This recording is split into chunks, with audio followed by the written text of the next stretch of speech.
Ike is a magician in the demon army, renowned for his extreme strength and skills, which have earned him the rank of commander. In this war-torn world, he leads his troops on the battlefield, strategizing how to conquer the impregnable fort of Arsenal. On the battlefield, humans and monsters slaughter each other by the thousands, each race striving for supremacy. Ike stands on a cliff, witnessing the massacre below. After a prolonged struggle, his forces manage to breach the main gate of the castle and enter, but the humans do not retreat. They fight valiantly, sacrificing their lives to defend their stronghold. The human Lord Commander watches from his window, safely inside the castle, as the battle rages on.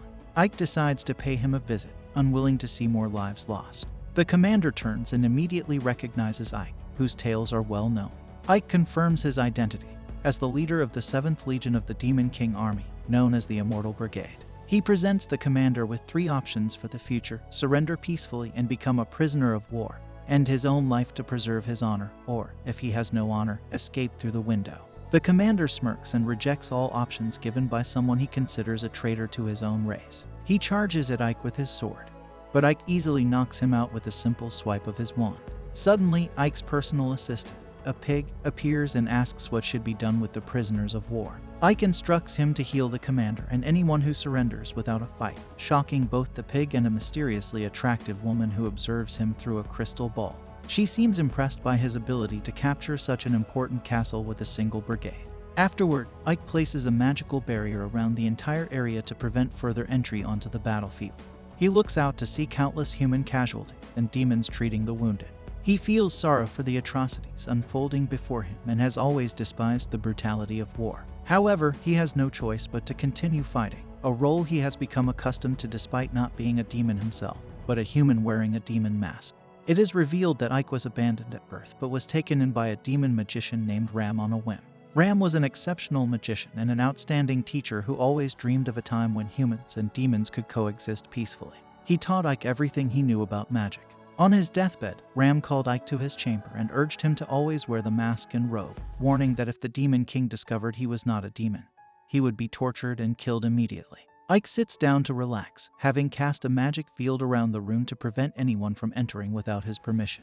Suddenly, he notices a trembling maid hiding under the table. She starts apologizing and crying, claiming she didn't see anything.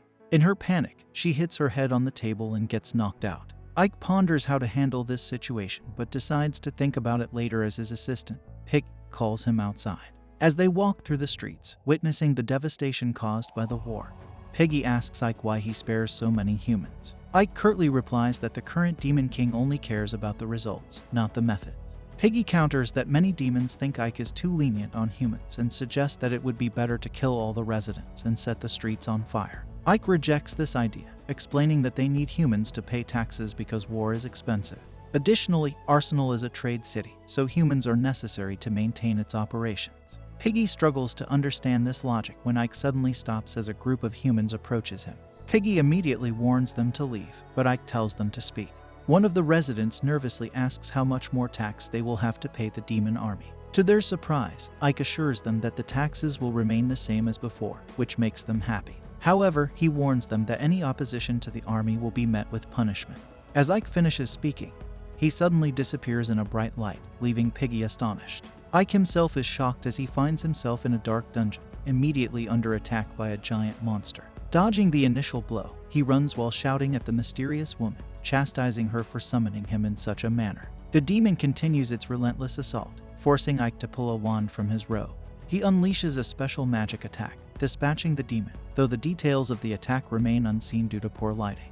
Immediately, the woman appears beside him, remarking that Ike was just a child hiding behind Ram the last time she saw him. She comments on the strength of the golem, indicating Ike's significant growth in power. The woman, named Sephiroth, is Ike's superior, and the only demon aware of his true identity. He reprimands her for summoning him so abruptly, but she responds that it's more entertaining this way. When he asks if he's there to report on the war efforts, she dismisses it, noting that she witnessed his flawless execution firsthand. Sephiroth reveals that the Demon King herself wishes to meet Ike. This surprises him, as a mere brigade leader usually wouldn't warrant such attention. When he questions the reason, Sephiroth speculates that the Demon King might be interested in how he managed to capture Arsenal in just a week. She tells him to prepare, then teleports them to the Demon King's castle. Seeing the castle for the first time, Ike is taken aback by its grandeur. As they approach the main gate, guarded by numerous demons. He asks Sephiroth if he will be searched before entering. She affirms that everyone is checked, as the Demon King is the most important person in their world. This makes Ike nervous, fearing that his true identity might be revealed. However, Sephiroth reassures him. Surprisingly, the guards, overwhelmed by Ike's magical aura, step aside, acknowledging him as the grandson of the great magician Ram. They enter the castle's hallway, with Sephiroth flying beside Ike. He reflects on his own flying skills, acknowledging that he isn't as proficient as her. They reach the entrance to the courtroom, where Sephiroth instructs him to wait while she announces his arrival. Left alone, Ike contemplates the current Demon King, Darrow, known for his competence and ruthlessness. He recalls how Darrow turned the tide of the war in a single battle, being merciless to the incompetent but rewarding talent and competence regardless of rank or background. Sephiroth soon returns, calling Ike inside. Entering the courtroom with his head bowed, Ike is stunned to see a girl seated on the throne. Assuming she must be the Demon King's daughter, he quickly realizes his mistake and bows deeply. The girl, who is indeed the Demon King, praises Ike for capturing Arsenal in just a week.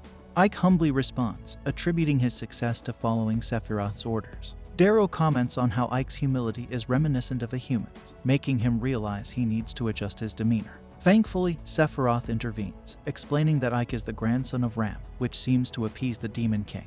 Dai smiles and comments that she can see where Ike gets his battle tactics from, but continues to ask why he is so insistent on ensuring that humans do not die unnecessarily. Ike immediately worries, thinking that perhaps he should have executed a few of them to avoid suspicion, but realizes he cannot bring himself to kill innocent people. He decides to speak up and explains that while humans are terrified of demons, terror does not foster loyalty or efficiency. He asserts that humans will follow a ruler who is competent and can improve their situation regardless of who that ruler is. The Demon King seems impressed by his perspective and instantly teleports in front of him, remarking that he truly is different from other demons. She expresses a desire to see the real face behind his mask before leaving the court. Overwhelmed with relief, Ike falls to the ground, breathing deeply, and tells Seth that such frightening experiences are not good for his heart. Seth encourages him, revealing that Dai has decided to reward him by making him the ruler of the city of Arsenal. Ike is then teleported back to the castle in Arsenal, where he finds the maid sleeping on his chair. Startled, she jumps up and begins apologizing. Ike reassures her that he will not harm her and asks for her name. She identifies herself as 13, explaining that all slaves are given numbers instead of names. She mentions that her real name was Sadie before she became a slave, and Ike decides to call her Sadie. He tells her that since she has already seen his true identity, he cannot let her go free. She leaps onto him, crying, but he calms her down and assures her that he will not kill her. Instead, he tells her that she will be his personal maid from now on, and she immediately agrees. Later that day, Ike surveys the damage done to the city and realizes that the defenses need to be rebuilt quickly, as the city will fall if the humans decide to attack. He asks Piggy how long it will take to rebuild the defense, and Piggy estimates 6 months if they use all the human labor. Ike, knowing this is too long, tells Piggy they have only 1 month to complete the work. Piggy claims this is impossible, but Ike lays out a plan that involves both humans and demons working together. Piggy, astonished, watches as Ike organizes shifts to ensure work is done around the clock. The workers are even given rewards for their efforts, which motivates them to work harder. Piggy realizes that Ike is a true genius, bringing tears of joy to his eyes. He starts to think about how everyone would benefit if Ike became the next Demon King. Next, we witness another army of the Demon King's army launching an assault on Rosaria. They are met with retaliation from human mages, but despite their efforts, the demons manage to break through the city walls. Meanwhile, we see that the guard informs the Demon Lord that the war with Rosaria is going well for the moment, but it seems they're forming an alliance with their neighbors to turn the tide of the war. The Demon Lord states that humans come together in the face of danger, and that she will let Ike handle the matters. The scene then changes to Sadie as she offers tea to Ike and asks if he is tired. Ike firmly replies that he is fine. We then see a high-ranking noble summon the White Rose Knights commander, Alistair, and order her to retake Avelius, as they can't let the other nations continue to take advantage of them. Alistair dons her armor and moves out. The scene shifts to the streets of Rosaria, where a conman sets up a simple game. He challenges passersby to guess where the ball ends up under the cups, promising to double their money if they win. Among the crowd, Sadie is there, and she picks one of the cups. The conman asks how much she will bet, but Sadie says she doesn't have any money. The conman gets angry and asks her to leave, but after seeing her appearance, he lets her pick. As he is about to lift the cup, a gust of wind suddenly lifts all the cups, revealing that they are empty and the ball is nowhere to be found. The crowd gets angry at the conman for cheating and gives him his due punishment. Ike scolds Sadie for abandoning him, and she apologizes, explaining that she was distracted by the new sights. Noticing his outfit, she is shocked, and Ike explains that he needs to wear something inconspicuous to scout the enemy. They pick up some fruit to eat. After a while, Ike, looking serious, says the Alliance of King's story is true, noting the rushing soldiers. Sadie, curious and puzzled, asks about the Alliance. Ike explains it's an ancient pact where countries unite in danger, having defeated the Demon Lord's army 3 times and pushing them back to Doberberg Castle. Sadie, worried, asks if it will happen again. Ike asks why she's worried since she's human and would be free if the Demon Lord's army retreated. Sadie, looking sad and resigned, explains that in human society, a slave's child remains a slave, fearing she'll be abandoned and end up like other enslaved children. Ike reassures her that the current Demon Lord is the strongest and wisest in history. Ike realizes both demons and humans have many problems and wonders how he can change that. Ike wants to further investigate why the soldiers are rushing around like that, so he asks his maid to follow as he continues his investigation. However, they are suddenly told to halt by the conman. The conman demands compensation from them, either in the form of money or with Sadie's body, and this time he has brought his big boy to ensure he doesn't end up like last time. Ike looks around and realizes that there is no one, and he freezes the big guy's legs. He then uses magic to create an ice spear and strikes the conman, which makes the conman agree to cooperate with him. Ike then asks him what the army in this town is doing, as the soldiers seem to be in quite a hurry. The conman explains that they've formed an alliance of kings to fight the demons. Ike asks if that's all he knows. The conman tells him that Rosaria's army is eager to land a blow on the Demon Lord's army before the alliance does. Ike realizes they want to win glory for their own nation before the alliance is fully formed, which will put them at an advantage during their strategy councils and increase their influence after the war. Of course, if they fail, it will put Rosaria in an awful position. He then asks the conman where they will attack. The conman says there's only one place, Evalia's, as its gate is a mess and it's poorly defended. After getting his information, Ike walks away, leaving the crooks in that state as they beg to be released. Ike returns to the office to find Lilith waiting impatiently. She complains that she couldn't find him anywhere and gets visibly jealous seeing Sadie with him, demanding to know who she is. Sadie introduces herself as Ike's maid. Lilith insults Sadie, calling her ugly, and boldly offers to become Ike's maid while hugging him. Sadie controls her anger and politely asks the demon to leave, explaining that Ike is tired. Their argument escalates into a tense standoff that even Jair, the pig, avoids getting involved in, fearing repercussions. Meanwhile, outside of Alias, the White Rose Knights prepare for their attack. Some knights are on edge due to the eerie quietness of the area. Their instincts prove right when demons launch a surprise attack just as Commander Alistair is about to give the signal to fire rocks. The humans are quickly overwhelmed, and Alistair orders a retreat. Ike watches from the safety of the city wall, and Jairn praises Alistair for her decision to retreat. The pig commends Ike for predicting the attack, thanks to his excellent intelligence gathering. Ike tries to downplay his achievement, but suddenly an assassin shoots an arrow into his back, causing him to collapse. News of the White Rose Knight's defeat reaches a high-ranking noble who shows no tolerance for failure and orders Alistair's imprisonment. Despite objections that she's one of their best generals and it will affect morale, the noble insists she take responsibility for the failure or face consequences before their king. Meanwhile, Ike regains consciousness and finds himself bandaged up, surprised to see Sephiroth beside him. She explains she saved his life and healed him completely, leaving no scar from the arrow. He thanks her, but she worries about the implications of no human casualties, fearing it may arouse suspicion from the Demon Lord. Ike shares his goal of fostering coexistence between humans and demons, but Sephiroth warns that achieving peace is difficult amidst ongoing conflict. She advises him to rest, then disappears. Examining the arrow, Ike wonders if someone infiltrated the castle to attack him. Before he can contemplate further, Lilith bursts into the room, overjoyed to find him safe, and hugs him tightly. She expresses concern for his safety and asks about the attack. Ike tries to reassure her, but changes the subject to finding Alistair's location. After learning where Alistair is imprisoned, Ike heads to the prison. Lilith accompanies him, commenting on the intimidating appearance of the prison and insisting she doesn't want him going alone into danger. Ike, annoyed but accepting her presence, arrives at the poorly guarded prison. Their goal is to infiltrate quietly, but before Ike can finish speaking, Lilith knocks out the guards. They proceed inside, and Lilith swiftly obtains keys and Alistair's location from another guard. When guards approach, she volunteers to deal with them while Ike searches for Alistair's cell. Inside, Ike discovers Alistair's absence, but is surprised when she ambushes him from behind a door. They engage briefly, and Ike disarms her, backing off when he realizes she's a woman. Alistair questions Ike, suspicious of his motives and whether he's truly human, particularly wondering if he sent an assassin after their last battle. Their conversation is cut short as more guards arrive. Alistair holds Ike at knife point, demanding answers about his identity and intentions. The guards move steadily toward Alistair's cell, and Ike warns her not to move. Ike casts a spell called Hypersense, disrupting Alistair's senses. After being hit by the spell, Alistair feels like time has stopped, and the soldiers nearby experience the same sensation. Ike explains that he has dulled all their senses, then uses dark wind magic to blow away the nearby soldiers. A large soldier attempts to attack him from behind, but Ike dodges and uses a gravity spell to drop the soldier to the ground floor, though he ensures the soldier doesn't hit the ground hard.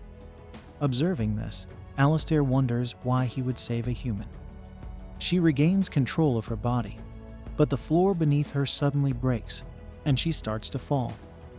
Ike catches her just in time, and she questions why he saved her. Ike realizes he hasn't introduced himself, and says he is the leader of the Immortal Brigade in the 7th Legion of the Demon Army. Alistair recalls that he is known for defending Evalius. Ike, confirming he is part of the Demon Army, asserts that he can't be human. He asks her again if she sent an assassin after him during the last battle, but Alistair remains silent, declaring herself a knight of the kingdom with nothing to say to a demon. She offers herself up for him to kill if he wishes, and Ike then slams her against the wall, reading her mind. Alistair is confused by his actions. Lilith arrives and sees them in this compromising position, feeling jealous. She sarcastically suggests that if Ike wants to flirt, he should flirt with her instead, even offering to be cornered against a wall. Ignoring Lilith, Ike states he will leave now. Lilith protests, wanting his attention, and as they try to leave, Alistair stops them. She accuses Ike of coming to mock her for being a loser. Ike assures her he is not that kind of person, revealing he already knows she had nothing to do with the assassination attempt. Alistair is perplexed, as she never answered his question. Ike explains that he read her mind and found her heart pure. He encourages her to cheer up, noting she seemed downtrodden, and suggests it's more important to focus on what to do after being defeated. Alistair pretends not to understand, and Ike signals Lilith that they should leave. Lilith insists they should find a place to relax before leaving, suggesting they use this chance to go on a date.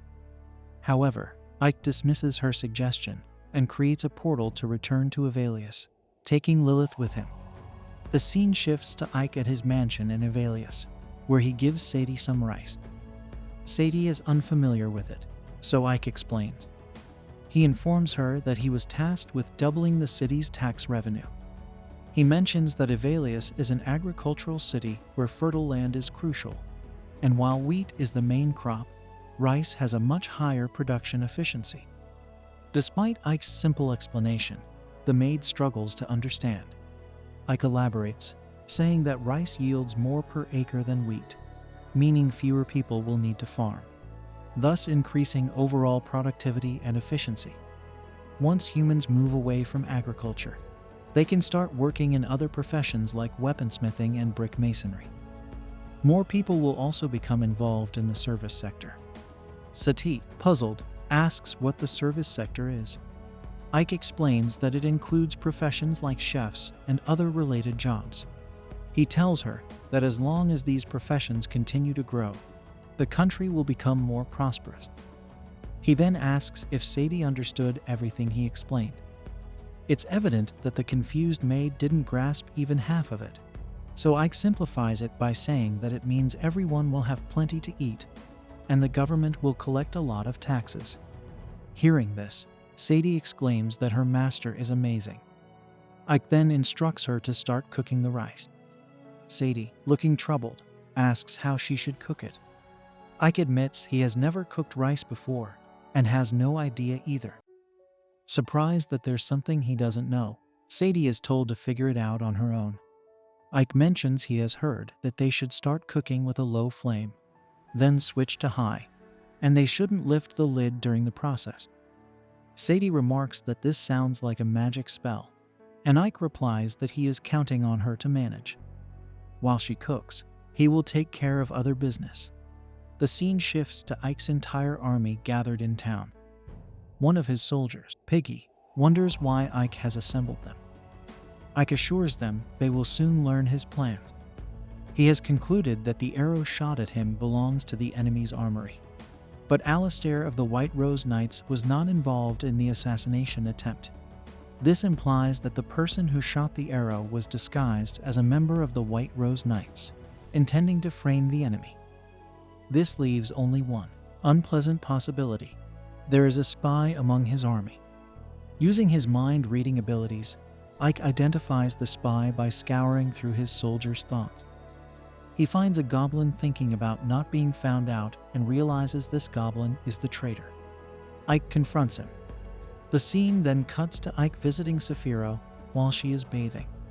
She asks why he is intruding, noting it must be urgent. Ike, unfazed by her nudity, suggests he can wait outside if she prefers. Saphira, however, acknowledges that there is a traitor in their army and asks if Ike has identified them. Ike reveals that it is the vice leader of the 7th Legion, the one-eyed goblin named Jace. Sapphire isn't surprised, saying she expected him to be the traitor. Ike expresses concern about dealing with Jace, who is smart and experienced in combat. Saphira, stepping out of the bath, firmly states that the course of action is clear. Jace must pay for his treachery. The scene shifts to Jace discovering that Ike has come to visit their general. Surprised that Ike has fully recovered after recently being shot, he questions the archer, who confirms that he did shoot Ike and that the arrow pierced his chest. Another soldier informs Jace that they have lost contact with their spy in the Immortal Brigade, making it clear that Ike has uncovered their scheme. Realizing this, Jace decides to gather his forces, stating that he won't back down now. Soon after, another soldier tells Jace that Ike is here in person. Jace goes to meet him, remarking that Ike should have sent a notice if he planned to visit. Ike replies that he was just dropping by to say hello since he was in the area.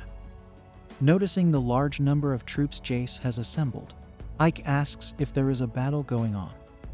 Jace retorts that it is none of Ike's business and reminds him that he governs these lands. He also mentions hearing that Ike was injured in the last battle and advises him to be more careful as a brigade leader. Monsters surround Ike from behind as well. Playing along, Ike admits he was reflecting on his carelessness and should have been more vigilant about traitors. Jace realizes that Ike knows everything and wonders why Ike has come alone, noting that his own troops are twice as powerful as Ike's. Jace claims his soldiers are eager for Ike's blood, and that Ike is naive if he thinks he can defeat them all. Ike is glad all of Jace's troops are present, and suddenly, blazing stones begin to fall from the sky, indiscriminately destroying the town. It's revealed that Saphira is behind this spell, confident that Ike can handle himself. Ike isn't surprised by her chaos, recalling that he told her reconstruction would be difficult, but she never listens. She uses her forces to attack the remaining soldiers as Ike confronts Jace. He tells Jace to surrender, questioning if he will wait until he loses everything. Jace orders his soldiers to fight Ike, but Ike effortlessly defeats them. Jace tries to escape, cursing Saphira for ruining his plans. Using a secret route to flee the town, Jace reflects that while he might escape today, the real battle is just beginning. However, before he can get away, a blazing rock almost hits him. Ike catches up to him, revealing that he attached a familiar to Jace earlier. Furious, Jace accuses Ike of ruining his plans, but Ike insists he should surrender, as there is no other option. Refusing to give up, Jace attacks Ike, who defends with magic and counters with wind magic, noting that Jace's scheming has dulled his combat skills. Jace attempts to retaliate, but Ike binds him with magic, declaring that it's over. Jace concedes defeat and tries to flatter Ike, proposing they team up to take over the Demon Lord's army. He criticizes the current demon lord for being too soft on humans and suggests that with Ike's skills and intelligence, they could change the demon army. Ike rejects Jace's offer. In a last-ditch effort, Jace frees one hand to throw a knife at Ike, but Ike dodges and uses hypersense to dull Jace's senses. Ike notes that Jace mentioned having a partner and demands to know who it is. Jace refuses to reveal the identity, and Saphiro arrives, threatening torture to extract the information. Ike asks to handle the interrogation his way, but Saphiro argues it's too time-consuming. Before she can act, Jace is poisoned. Ike attempts to detoxify him, but the poison is too strong. Saphiro points out that Jace has been abandoned and urges him to name his partner, as loyalty no longer matters. Jace finally agrees and reveals the name. Ike feels a pang of pity for Jace, realizing his own capacity for empathy might be a weakness one day. The scene then cuts to the Demon Lord's castle, where Ike and Saphiro report the recent conspiracy. Saphiro names Bastio, the 3rd Legion's general, as the mastermind behind the plot, stating that he conspired with her Legion's vice leader and targeted them to seize the Demon Lord's position. Bastio, present in the room, is asked by the Demon Lord to explain himself. After hearing Saphiro, the ruler requested the input of a 4th party who entered the room, surprising the commanders of the 7th Battalion. It was Bastio, defending himself by arguing that Saphiro and her accomplice had killed the vice commander to frame him and take over the 3rd Battalion. He accused Saphiro of being a witch, implying that such treachery was expected from someone like her.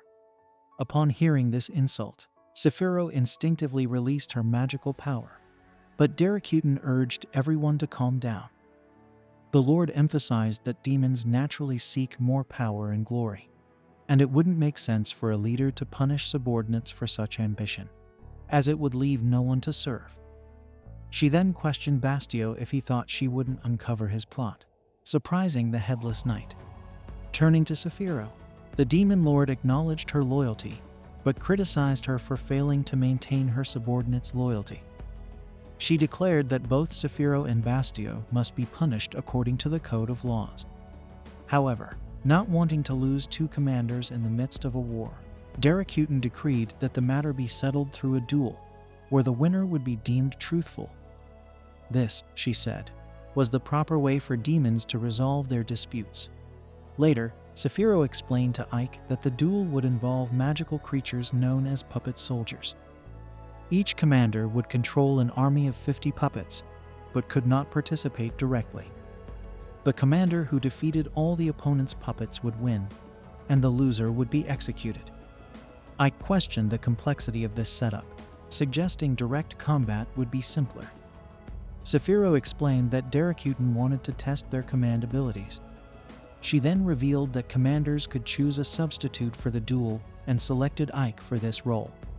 Indignant, Ike argued that the commander's life was at stake and that Saphiro should ensure victory herself.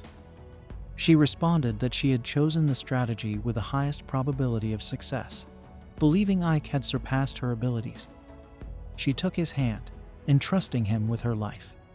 Reflecting on the immense burden of the upcoming confrontation, Ike confided in the loyal Giant, who noted Ike's uncharacteristic silence. Ike admitted he was contemplating how their battalion commander was as eccentric as the Demon Lord. The orc laughed, agreeing, but pointed out Ike's own quirks, like his reluctance to kill without reason. Accepting his role in the duel, Ike began strategizing. Giant complained about the ugly puppets and asked how they would fight. Ike explained that the puppets followed commands precisely, making the duel a pure test of command skill, with any weapons in the room being usable. Returning to his office to strategize, Ike found himself stuck. When Sadie arrived with tea, he asked her how she would win a battle. Initially perplexed, Sadie said she preferred solving problems with tea. Ike pressed on, asking how she would fight if necessary. She suggested using a broom for its reach, prompting Ike to agree that long-range attacks were advantageous. He elaborated that a sword was longer than a dagger, a spear longer than a sword, and a bow and arrow provided the longest reach. Sadie mentioned her master's passion for crossbows, and Ike agreed they were effective, but still too common. He needed something to surprise the enemy, like firearms. When Sadie asked what firearms were, Ike described them as weapons that could hit an opponent from hundreds of miles away, preventing counterattacks. Impressed, but unsure how Ike would acquire such powerful weapons, Sadie was reassured when Ike mentioned the 7th Battalion commander's talent as an alchemist. However, upon arriving at Sephiroth's, she admitted there were limits to her abilities. Frustrated, Ike described firearms as iron cylinders with explosive gunpowder to propel projectiles. Tired of the technical discussion, Sephiroth splashed water on him, inviting him to join her in the water. Meanwhile, Bastio was also making his preparations for the duel.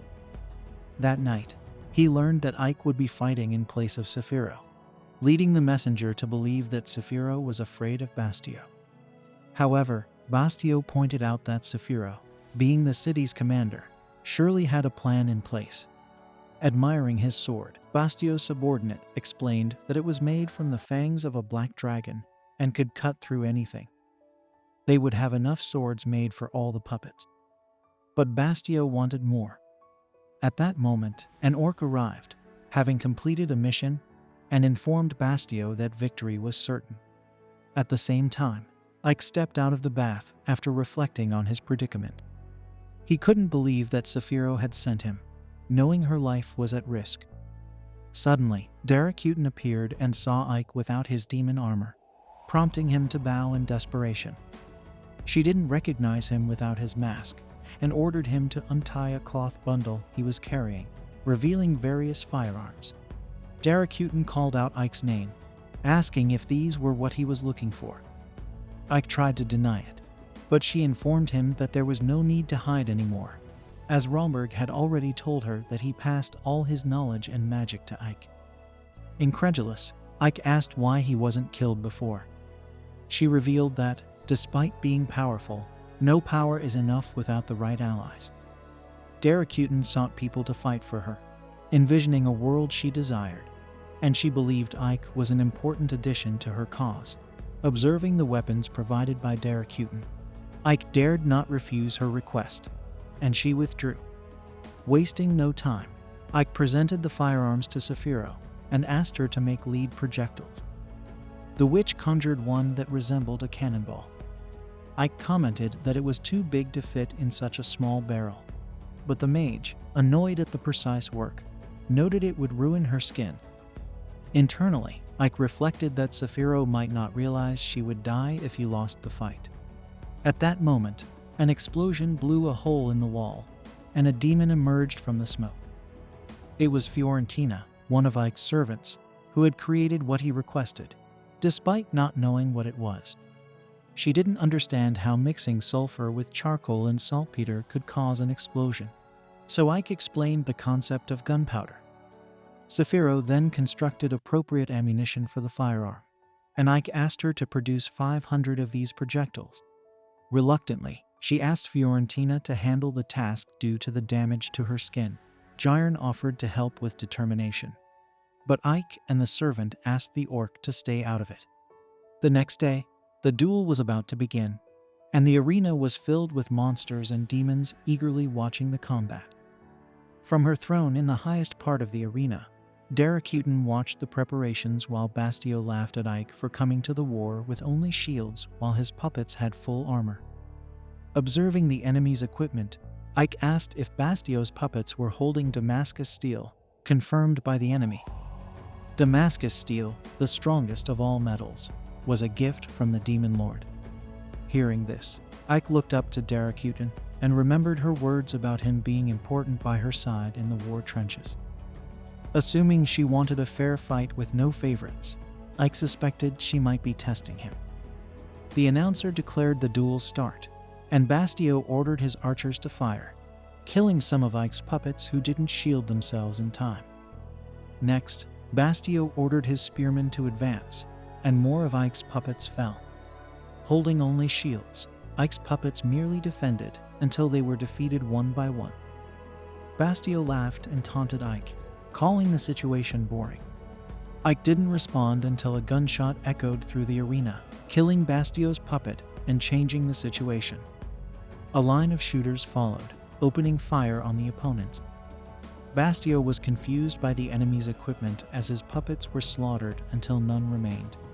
After the fight, Daracuten approached the defeated Bastio and offered him two options: take his own life or be killed by her. The knight chose a third alternative, one worthy of a demon. An orc archer, who had conspired with Bastio, shot an arrow at Daracuten, but she caught it effortlessly. Unexpectedly, the arrow had an explosive attached, which detonated, engulfing everyone nearby. Other explosives around the arena went off, devastating the stands, while the 3rd Battalion launched an ambush, and Bastio declared himself the new Demon Lord. This brings an end to our episodes 1 to 4. Don't forget to like, share, and subscribe to our channel for more anime recaps.